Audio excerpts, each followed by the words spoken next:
Oh, hello and welcome to the Life Laundry Podcast. I'm Gemma. I'm Chippy. Let me turn my notifications off. People are being very selfish and wanting to talk to me. And I'm in a very bad mood today, everybody. So just brace yourself. I think I'm the one that has to brace myself. I'm the one that's got to deal with you. They've just got to listen.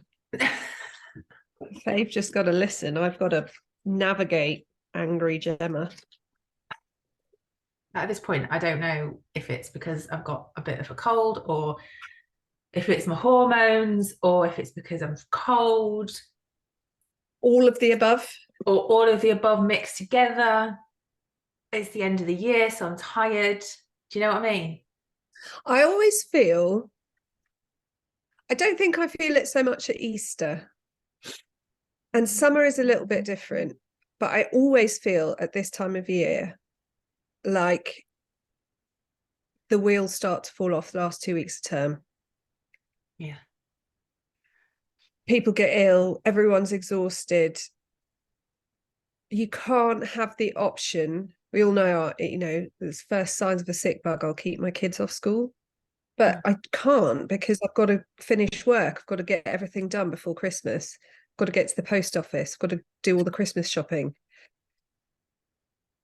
And so there's that added thing where in the summer, I think it's like, oh, they're not feeling very well. Just keep them home. They can watch some telly. Whereas now it's like, no, you can't. I've got, time is ticking.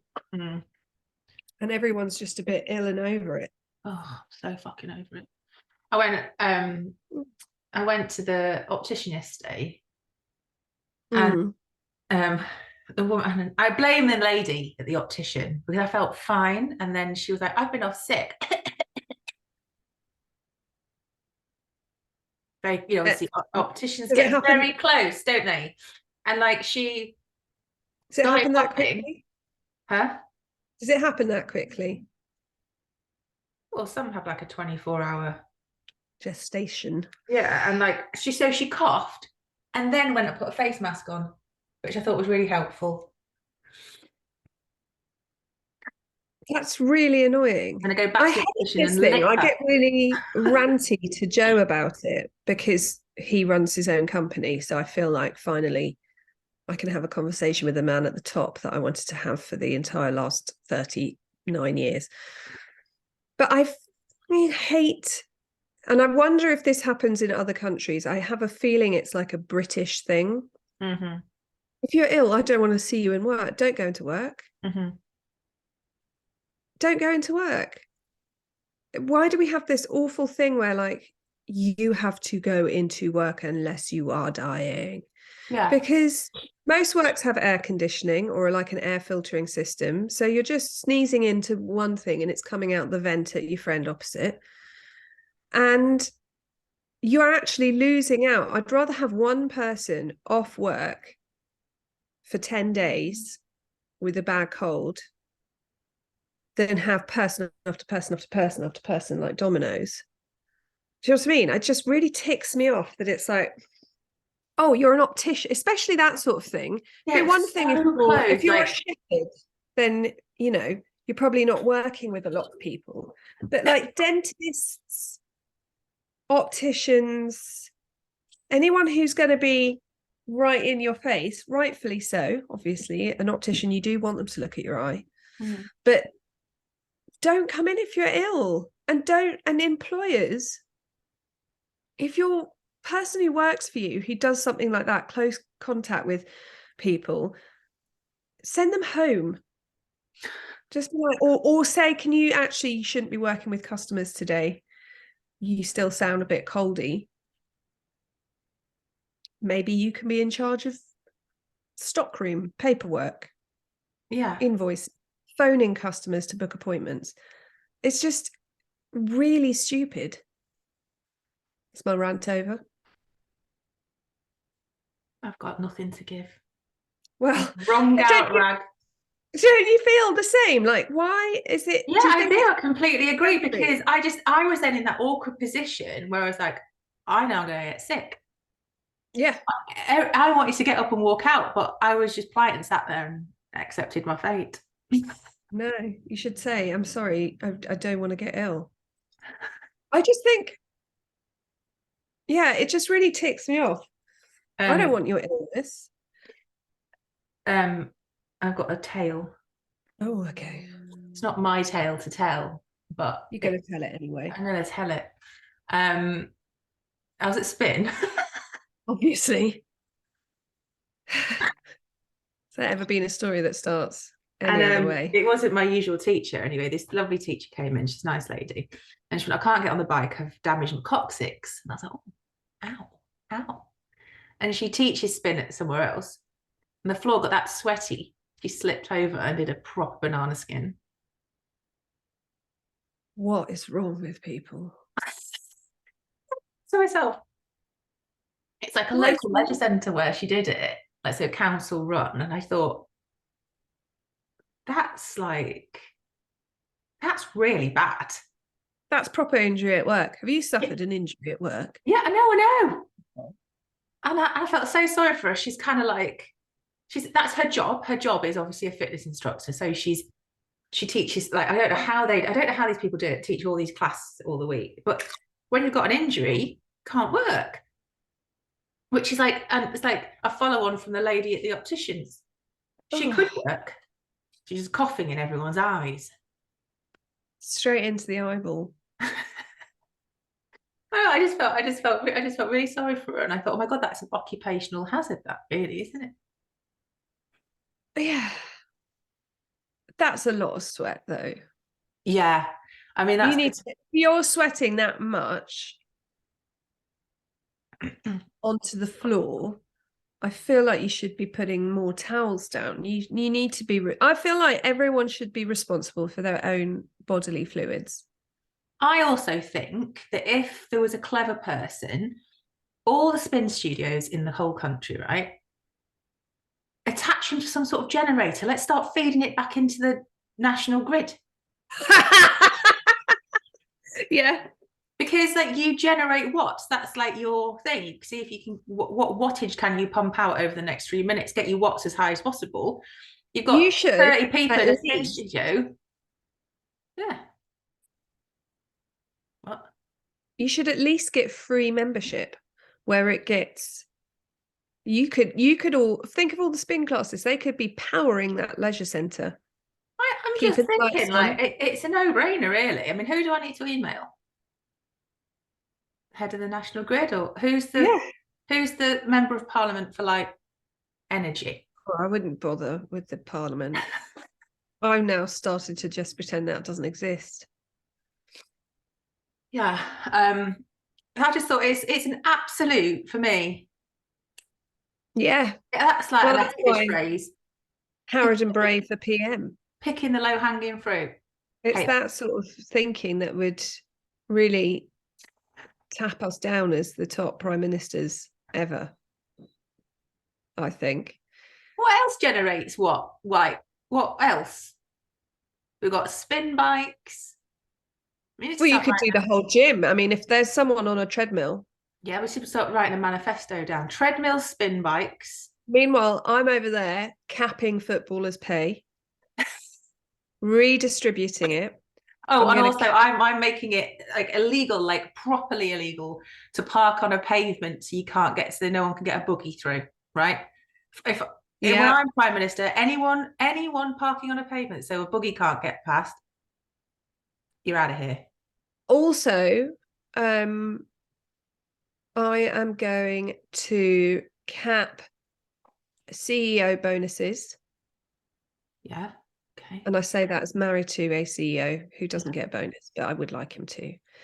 But the energy bosses bonuses, Royal Mail, the bonus is going on there whilst other people are striking. Your postman's striking because he doesn't get paid enough. But the bonus is going on at the top are into the millions. It's silly. So I'll be doing a lot of capping. While you're plugging into the grid, leisure centres across the world, I'm going to be pissing people off left, right and centre. Maximum pay for a footballer. I don't know, what, 300,000 a year? Well, I think maybe 500,000 a year. Don't want to go in too hard. But why? Why do they need 500,000 a year? Well, just like, just ease them into it. Otherwise, it's going to be too much of a shock. And female footballers paid the same. Yeah, yeah. Oh, talking of football. Who thought we'd ever say that? No. What's just I went into the nail place last Friday, last Friday, and Korea were playing someone. I mean, I want to say Morocco, but I don't think it was. Anyway, it was like a nail biter of a game. Yeah. And everybody in the nail bar was supporting Korea. Right, the lady who was doing my nails had just come back from the World Cup. She'd been to Qatar. She had her nails done. Okay. She was showing me all the photographs. Absolutely the wrong time to go and get your nails done. It's a precision job, right? Yeah. When nobody was concentrating, and like every couple of minutes, they're like, oh, like that. Also, like, was it a bit like when you've asked your husband to give you a back rub or something, and then you have to keep moving to when they stop? Were you a bit like? I was really happy for them because they went through. I was really happy for them, and I didn't say anything, but all I could think was, please don't smudge my nails. Please don't smudge my nails. I'll be happy for you on your own time. At the moment, my nails are taking priority. Thanks. I was just really stressed because all I thought is, my God, if they lose, she's going to be in a really bad mood, and my nails are going to look like shit. Angry face nails, but they look good. Yeah, she did a good job. And then whilst they were drying, they'd only take a minute to dry. I had to sit there for at least 15 minutes while she showed me all the photographs of her in Qatar, which were lovely, and I'm sure would have been lovely if you were her friend and knew her. But I needed to get to M&S, so I'm like, oh, that's like lovely. Lovely. Oh, no more. Oh, hold on, I'm just going to go onto Facebook. I've got more on my Facebook account. I'm like, oh, nice. That's a nice dress. It's from River Island. Yeah, okay. Nice. We went to South Africa once, and we flew there. Turns out I was pregnant. I couldn't work out why I was so tired, but I was like a couple of weeks pregnant. And well, no, I was about 6 weeks pregnant. Anyway, we arrived. We flew there. We arrived. Got picked up from the airport. We drove for hours, and then we arrived at our friend's aunt and uncle's house, a farm in the middle of nowhere, where they showed us on the TV a slideshow of some of their holiday snaps. I can't even remember where they'd been. Some of them weren't even the right way round, so you had to turn your head sideways. And Joe kept nodding off. We were knackered. She kept saying to Joe, are you bored? Joe was like, no, it's lovely seeing you. I've never met you before, but now we're doing a slideshow of your holiday snaps. Why do people do that? Laundrettes. If you are a laundrette that does that, why? But also, I don't think I ever look at my own holiday photos. Sorry, my dogs are going in and out. I don't think I ever look at my own holiday photos. Do you know what I mean? You take photos and then you don't really look at them that much. Let alone, well, I mean, obviously these people did. They had a slideshow set up. I've got a question. Yeah. Top 3 Christmas songs. Oh, good one. I bet ours are completely different. Yeah. Top 3 Christmas songs. Mine. Okay. Oh Holy Night.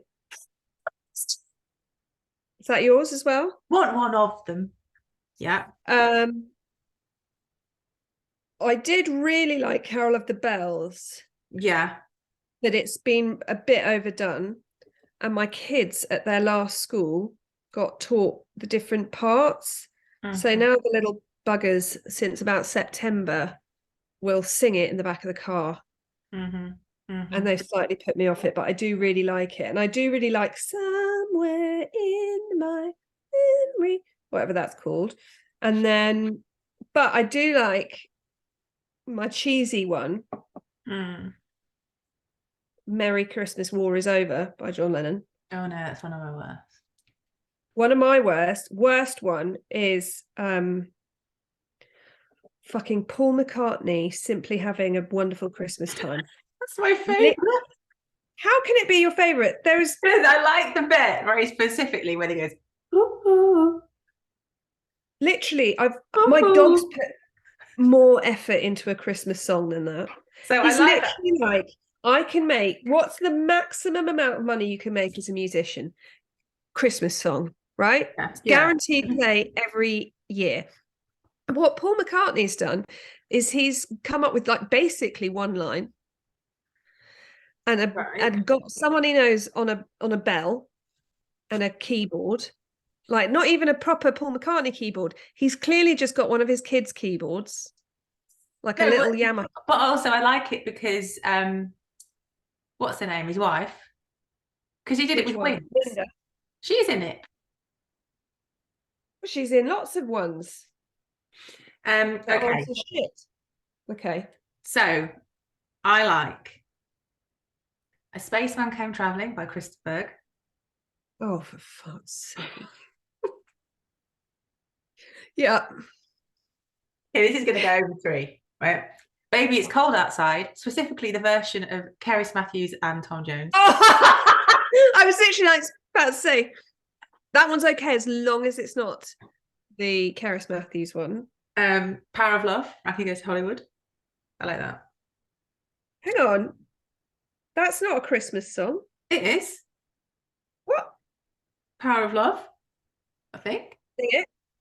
The power of love, a voice. Not a Christmas I'll song. protect you from the hooded claw, keep the vampires from your door, and be around my death-defying love for you. It might not be. That's not a Christmas song.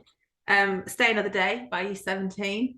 You told me 3. Yeah, well, I've got a list. I've got a list. 2,000 Miles by The Pretenders. Oh, isn't it 5,000? 2,000. 500. 2,000 Miles by The Pretenders. So I would 2,000 miles. You would have loved. I did a Christmas fair last Thursday evening.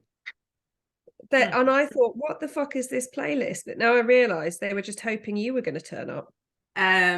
Lonely This Christmas by Mud. Driving Home for Christmas by Chris Rea.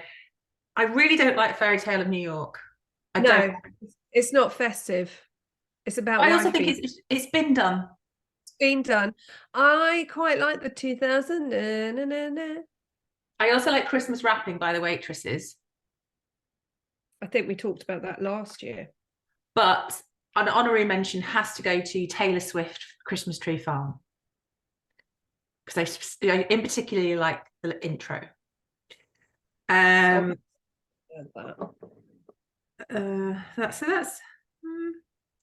you got also like Christmas Time by The Darkness. Remember that one?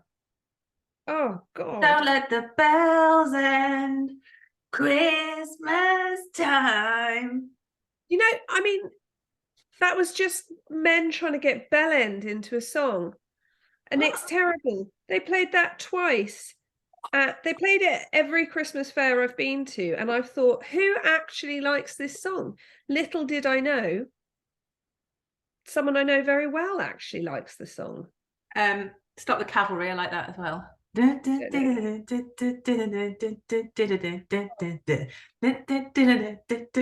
terrible. Yes, at the Cavalry. Wish it was a home for Christmas. Oh no, but we've talked about this before when we were talking about Christmas movies. I really like, my favorite Christmas CD is one that I've got that's Bing Crosby, Nat King Cole, and Frank Sinatra songs. Yeah. No.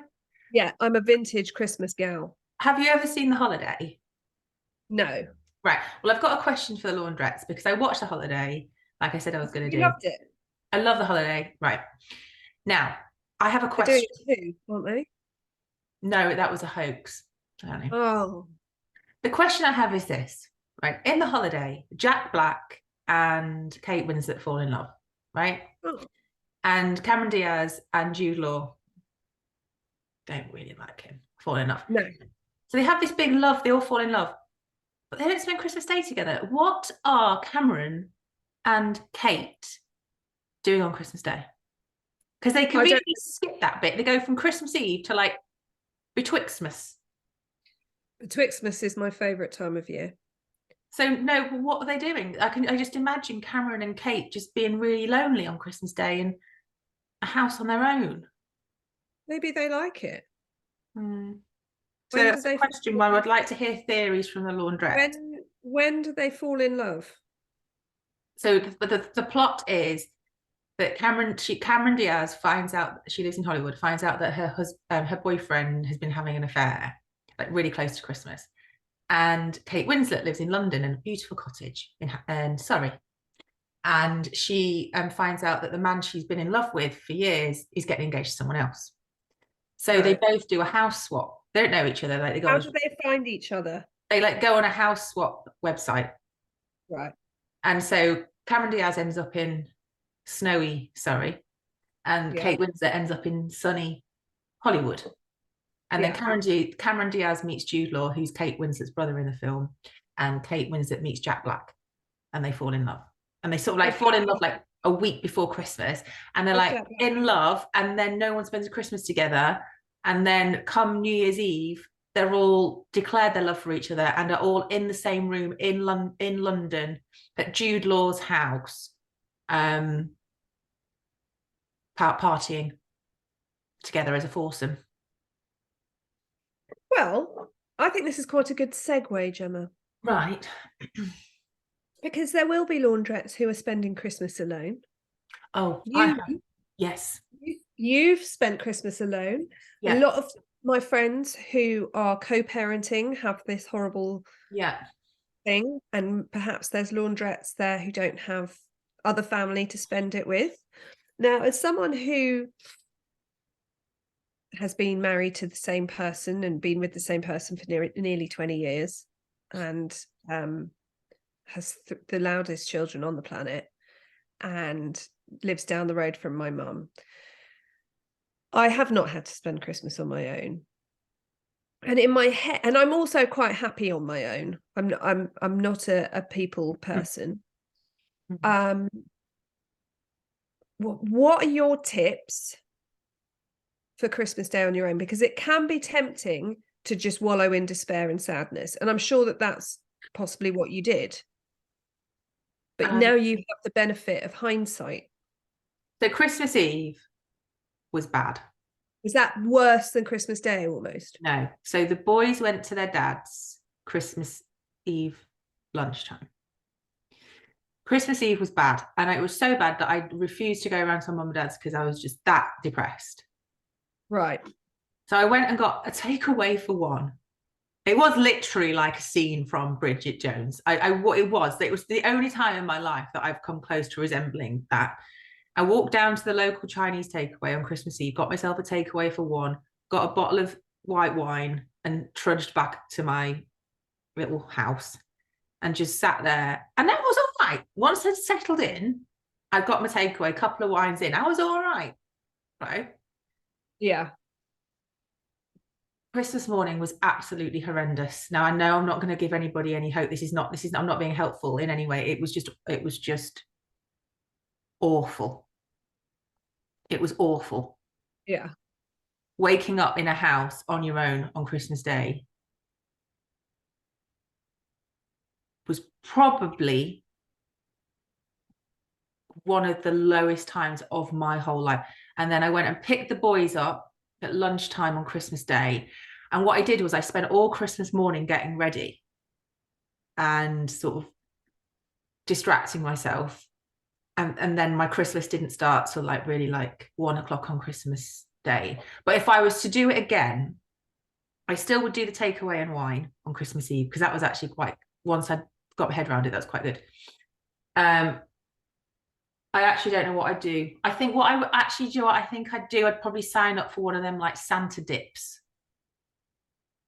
You know, like You know, like when you like Christmas morning, you all go and like jump into a lake dressed as Father Christmas. Yeah. I'd probably sign up for something like that, where I was, because the worst thing was there was no one there and it was really quiet. So I think I'd sign up. Which is, I'm like you. I love my own company normally, but that was just a different level. Yeah. It's a whole different thing. I was going to say, I think doing something for your, like, favorite movie, takeaway. I'd probably have I can't drink white wine, it makes me angry, and I don't drink anymore. But if I did, I would have like a bottle of champagne. Yeah, something nice for you. Do you know what I'd have? I'd have a bottle of Lidl's Carver. Unbeatable. The best drink. Anyway, I'd have a bottle of Lidl Carver, probably a pizza for me. Mm-hmm. I'd light a fire, I'd snuggle in, and I would try and focus on things like I can watch this movie. Mm-hmm. I can have a lie-in. As you say, like, your Christmas started once you got the kids. Yeah. And I would probably do things like the teapot next to the kettle, my favorite mug, and I would give myself like a morning in bed with my book, because I'm a reader, but you could have a morning in bed with your podcast, cup of tea. Do you know what I mean? I think a bit of I don't want to sound really patronizing, because obviously I haven't been in that situation, but I think the thing is it's so easy to resign yourself to the fact that it's going to be shit. And it's going to be shit. But you can make it the best kind of shit. Or go to church. I was talking to you about it the other day. I got out the other day of my car, and our village shop is opposite the church. And I'm not religious at all. But life was feeling so overwhelming. I had so much going on. It's obviously sick bug time of year. So for me, I'm in constant, like, I constantly have butterflies because I'm so worried about sick bugs. And I looked at the church, it was dark and the lights were on. And I thought, I totally get it. I'm not one of these agnostics who's really disparaging about, I totally get religion. I think it must be lovely. I think quite a lot of people use religion to be a twat, which is different. But I just looked at it and I thought, if you go into there, no one's going to make you do anything. No one's going to expect anything from you. Mm-hmm. It's quiet. Mm. It's calm. It's that churches are usually just incredible buildings anyway. And I thought, God, it's like I was saying the other week about smoking. Like, if you smoke at work, you get a break. You get a legitimate break that if you're a non-smoker, you don't get. As a non-smoker, you can't really go and stand outside for 5 minutes every 20 minutes. And it's the same. If you belong to a religion that has a building like that, it is an amazing place to be able to just go. And they do have an incredible feeling. And I think quite often people are a bit like, oh, of course I wouldn't go to church and I hate religion and whatever. And I get that. But yeah, I think it could be a really nice thing if you're like, I'm going to go to church. I'm going to sit at the back. I'm going to wrap up warm. But like some Christmas songs, be with people. Most people are in a good mood on Christmas Day. I always say if I've got clients who are struggling with anxiety about social stuff, and I say, and they're going to a wedding, I'm always like, no one goes to a wedding to have a shit time. Everyone goes to a wedding to have a good time, really. And so that's a really nice social situation to walk into if you're anxious. And it's sort of the same if you're going to go to church, going to church on Christmas Day, everyone's going to be at their nicest. And also, doing full circle, in the Home Alone film, that's where Macaulay Culkin sees the man who he was scared of in the church, because his granddaughter's singing. He's not allowed to see her. It's the only time he gets to see her. So when she's singing. What's been your positive of the week? I feel like this is I feel like if this podcast was a song, this episode, it would have been in the minor key. Yeah, it would be A minor. Yeah, go on with the positive.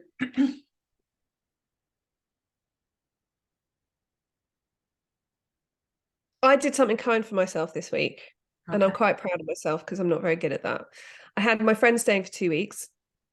She's lovely. She's a whirlwind of chaos. She didn't know what she's doing. She didn't ever tell me what she was doing, so I didn't know when she was here, when she was not here. She's got 2 kids.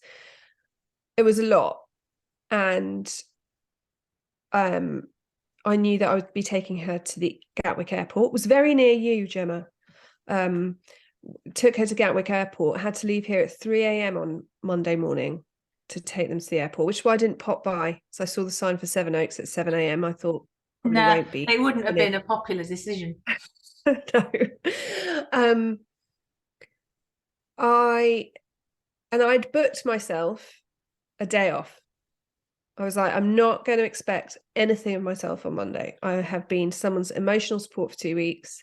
I've been available to them for 2 weeks. I've got up at 3 a.m.